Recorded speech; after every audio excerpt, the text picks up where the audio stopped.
ओम शांति। आज प्यारे बाबा ने हम बच्चों को योग की कुछ बातें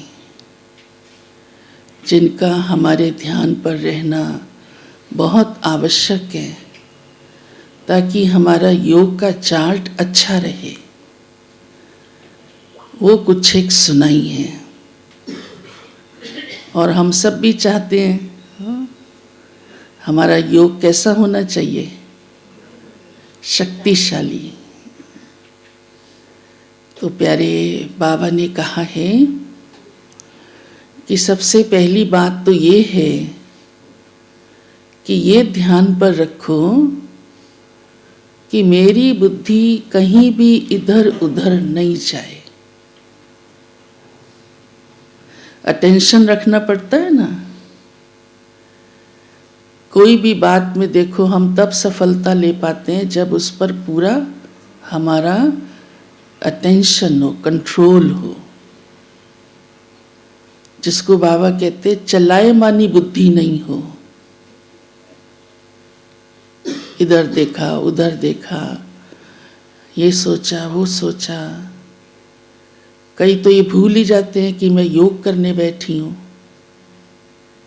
फिर गीत बजता है तो उनको एकदम ख्याल आता, ओहो, हाँ, वो चेहरे से भी पता पड़ जाता है। दूसरी बात बाबा ने कहा है कि इस योग का कायदा है आंख बंद करके नहीं बैठना। इसमें फायदा है। कई फिर इस बात को समझते नहीं, सोचते हैं आंख बंद करेंगे तो बाबा याद आएगा, कोई दिखाई नहीं देगा। लेकिन कोई तो दिखाई नहीं देगा, लेकिन सारी दुनिया दिखाई देनी शुरू हो जाती है। यहाँ वाले ही नहीं, घर वाले भी, दुनिया वाले भी, संबंधी भी, कहाँ बुद्धि चली जाती है, उन्हें ये ध्यान ही नहीं रहता कि हम कहाँ पर बैठे हैं। या फिर नींद में चले जाते हैं, वो भी एक संसार है। कोई तो फिर नींद में सपना भी देख आते हैं। इतनी गहरी नींद होती है, गर्दन बिल्कुल पीछे ही पड़ी होती है। तो इसमें नुकसान हो जाता है, कमाई का समय व्यर्थ चला जाता है। अब कोई दुकानदार अपनी दुकान पर बैठा नींद कर रहा हो तो ग्राहक क्या करता, आगे से बाहर दूसरी तरफ चला जाता है, ये तो सो रहा है। हाँ? तो हमारा भी ये कमाई का टाइम होता है ना, तो अलर्टनेस चाहिए। और हमेशा ही बाबा कहते हैं, क्योंकि हमारा प्यार बाबा के साथ है, हमारा मन बुद्धि बाबा के साथ जुड़ा हुआ है, फिर आंखें खुली या कुछ भी हमको क्या फर्क पड़ना है। और ये खुली रहती हैं तो ध्यान रहता है, संगठन में तो योग चल रहा है, पता चलता है। आंख बंद करके तो भूल ही जाते हैं। तो ये भी हमारा कायदा है, आंख बंद नहीं करनी। हाँ, एक सेकंड मिनट कोई ने की, चलो रिलैक्स किया, पर ऐसे थोड़ा आंख बंद करके ही बैठे रहो तो नींद में चले जाते हो। तो ये बहुत ज़रूरी है। फिर बाबा कहते हैं कि ये भी कायदा है, अपनी देह को भी भूलो, मैं आत्मा हूँ। ये संकल्प करके बैठो। भले उसके अभ्यस्त हो, परंतु और बातें सोचते सोचते बैठते हैं ना, तो वहाँ ही मन घूमता रहता है। फिर बहुत देर लग जाती है, फिर मन को समझाते रहते हैं। है ना अनुभव सबको इस बात का। पहले ये संकल्प करो, मैं बिंदी आत्मा हूँ, और बाप को याद करना है। फिर बाबा कहते याद का चार्ट रखो।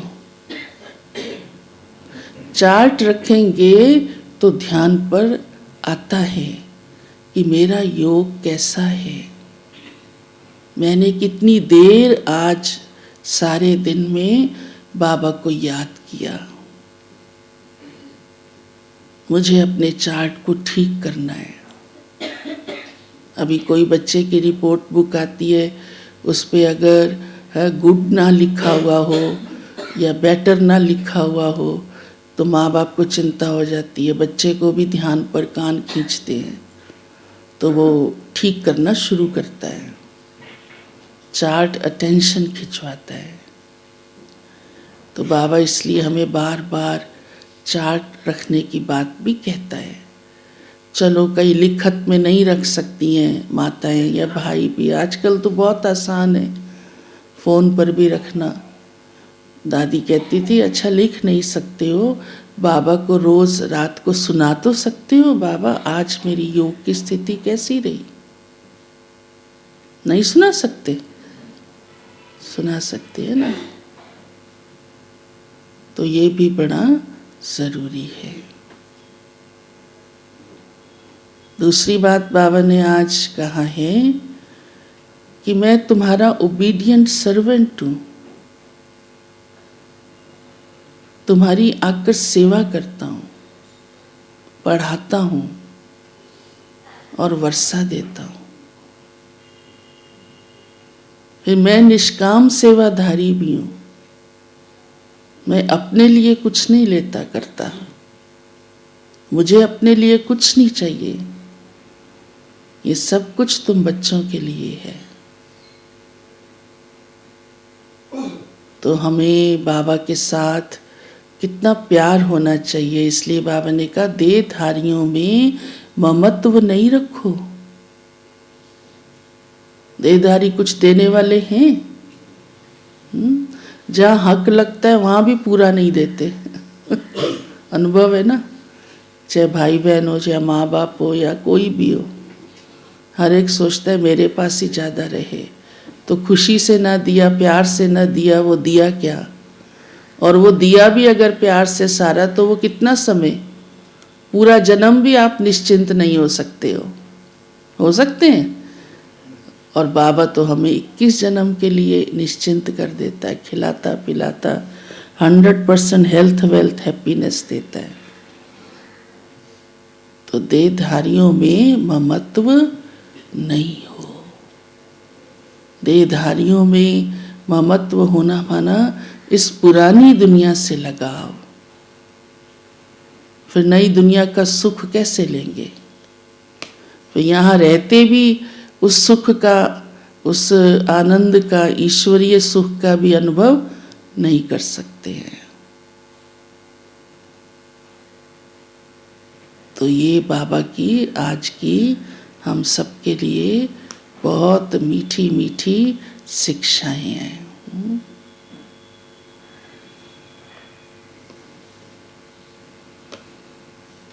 आज की हेडलाइन है मीठे बच्चे देह अहंकार छोड़ो, छोड़ देही अभिमानी बनो। अपने कल्याण के लिए याद का चार्ट रखो, नोट करो, खास याद में बैठो। याद से ही विकर्म विनाश होंगे। और कोई विधि है विकर्म विनाश होने की? कोई विधि नहीं। चाहे कितने आप कुछ भी कर डालो, भक्ति में किया ही ना।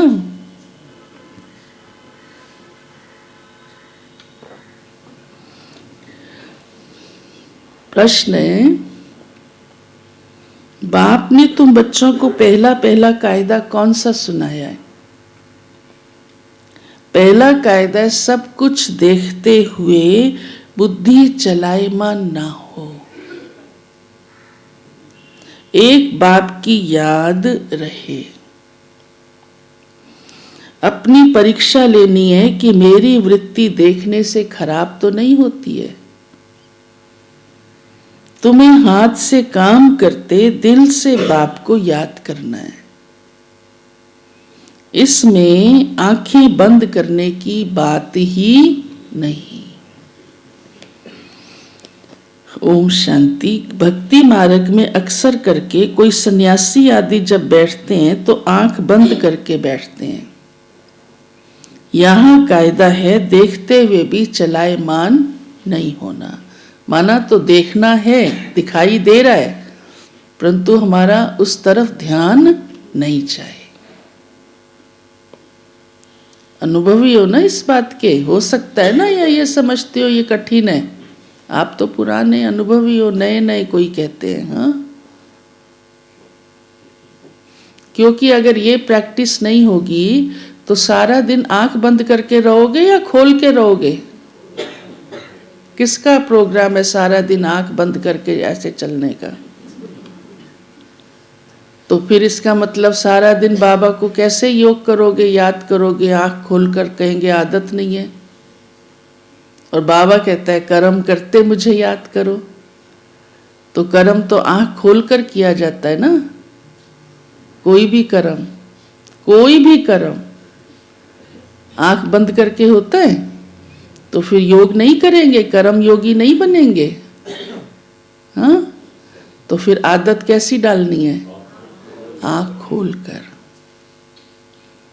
अगर बैठकर यहाँ इस वायुमंडल में भी आंख बंद करनी पड़ती है तो कर्म करते समय आपका योग कैसे लग सकता है? सोचो, यहाँ तो और कुछ है ही नहीं, वायुमंडल ही योग का है ना। तो ऐसी ही अपनी प्रैक्टिस रखनी है, आंख खोलकर। तब आप ऑफिस में भी, ड्राइविंग करते भी, हाँ, चाहे रोटी पकाते, झाड़ू लगाते, कोई भी, इवन बातचीत करते भी, बाबा कहते आपका मन मेरे पास रह सकता है। बहुत किसी से प्यार होता है, उसकी याद में होते हैं, तो भी काम करना छोड़ थोड़ा देते हैं, बात करना छोड़ थोड़ा देते हैं। ख्याल उस तरफ होता है, बात सामने वाले से करते रहते हैं। बाबा की याद भी ऐसे ही है, ख्याल बाबा की तरफ हो, भले सामने वाले से बात भी कर रहे हो।